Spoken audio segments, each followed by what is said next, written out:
I'm joined now by Kim Rivers, CEO of Trulieve Cannabis Corp. Kim, welcome back. Thanks so much for having me.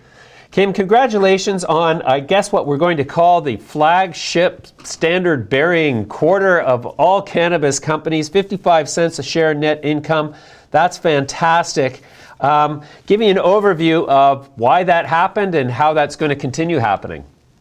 Well, as we've said at Trulieve, we're very focused on building a profitable and sustainable company. And you know what I hope to see is that we are the first of a number of companies in the U.S. who will be reporting strong results for this quarter. We've always been focused about providing an exceptional level of service, an exceptional level of product quality to our patients. Certainly, Florida remains our backyard and a key state for us. And again, our strategy has really just been focusing on fundamentals, making sure that we're delivering exceptional service and product quality to our customers, and really focusing on operations and operational excellence. So we're happy with our results, and this is just the beginning. Sure. What is it with the state of Florida? It seems like of all the MSOs and all of the large-scale LPs, those operating in Florida have the best performance among every other LP. What is it about the state of Florida that makes it so accommodating for you? Well, I would say that Florida, a couple of things. One, we do have, of course, a very high rate of adoption from a month-over-month standpoint, and so Florida is one of the fastest growing markets in the U.S. with respect to folks coming into the program. So that certainly sets up a nice customer base for folks to sell to. Secondly, in Florida, we don't have limitations with respect to our cultivation size, our cultivation footprint, nor our production footprint. And then, of course, as you know, while there is a cap currently with respect to retail outlets, that number for Trulieve is 49 stores. That cap comes off in the spring of next year. So I think just the ability to reach scale, and with that scale, I think that's maybe a foreshadowing of what the cannabis industry can expect as some of these artificial limitations in certain markets hopefully come off over time. Mm-hmm. Of your 110 million reported in gross profit, 90 million comes from the adjustment of growth of biological assets, which leads a skeptical person to say, well, looks like they're basing a lot of their profit on future sales of inventory, which requires that the price that you account for it at the time you account for it at, is the same when you actually sell it. So is there any reason to look at that number and be a little nervous from the standpoint of an investor, in your opinion? No, not at all.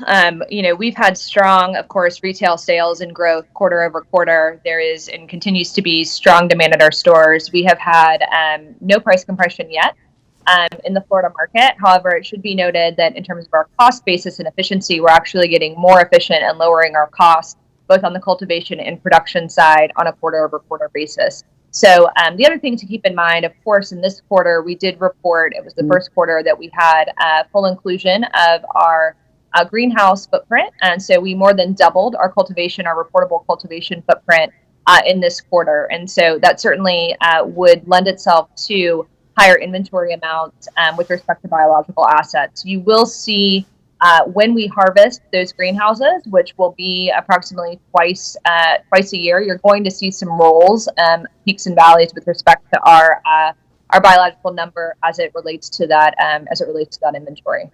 Mm-hmm. Okay, so besides Florida, you've got California, Massachusetts, and Connecticut. What percentage of the performance in the last quarter was represented by those three states ex of Florida? Sure. So we don't break it out specifically, but I can tell you that, of course, currently the lion's share of our profitability comes from Florida. We are, and as I mentioned on the call yesterday, which is available for folks if they want to listen to it. It's on our website. Connecticut continues to perform, but of course we have a smaller footprint in Connecticut.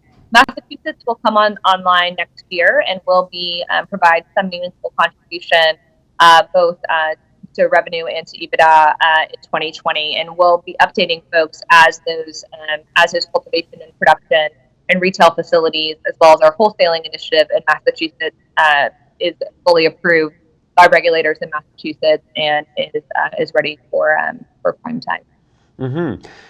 At what point does the state of Florida become saturated for you in terms of available locations? Are we 10% of the way there, 80% of the way there, or is there just still a ton of growth ahead in Florida? Well, we are just under 300,000 patients in the state of Florida. And as a reminder, Florida is the second largest state in terms of population, with 21 million residents in the state of Florida. And of course, that's just strictly in the medical program, and those are full-time residents. That doesn't take into account any sort of potential future growth when you add in a potential adult use or recreational initiative and the tourism numbers. So I would say that, and also, of course, the patient growth rate is something that we look at and monitor very closely, has not stalled either. And so, so far we think that there is definitely additional growth, potential. Sure.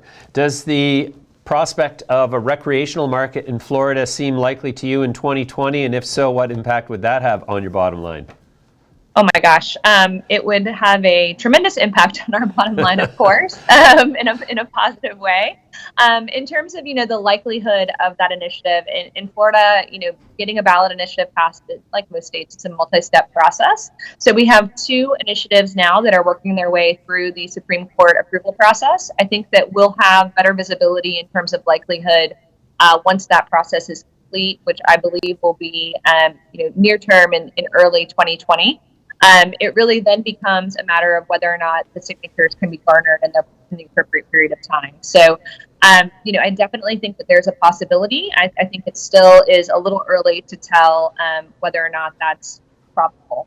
But we certainly are supportive, and we are very much hopeful that 2020, and if not, definitely 2022, we will hopefully see recreational in Florida. Sure. What is your most popular product category? Oh, flower. Right now. So Florida is an interesting state in that flower was not allowable. We were an oil-only state until March of this year. And so prior to flower, certainly it was our vape or inhalation lines of products were our most popular. Since Florida has come online, in terms of product mix, flower accounts for approximately 50% of products that we sell in our stores. And I would say that we haven't yet hit the top of the market with respect to flower. We have been, somewhat limited with respect to supply. And so I'm very interested, and we're interested at Trulieve to test, and we're continuing to ramp our available inventory with sellable flower. And so we're interested to test to see where that top of market is for that product category. But it's been very, very well received. Sure. Kim, what excites you the most about 2020 in the cannabis industry for Trulieve? Oh, there are so many things that excite me about 2020. We are very excited to enter Massachusetts, to show the Northeast what Trulieve can do in another state. We're excited to launch our wholesaling initiative. We've been spending a lot of time behind the scenes developing those products and that penetration strategy. So I'm very excited about that. And I think that there are going to be several catalysts. We're of course watching very closely the discussions in Congress related to safe banking, and then of course there's talks actually ongoing now related to other legalization and descheduling initiatives. So we think that again, U.S. cannabis is really we're in the early stages, but it's I think you're going to see some incredible growth across the industry in 2020.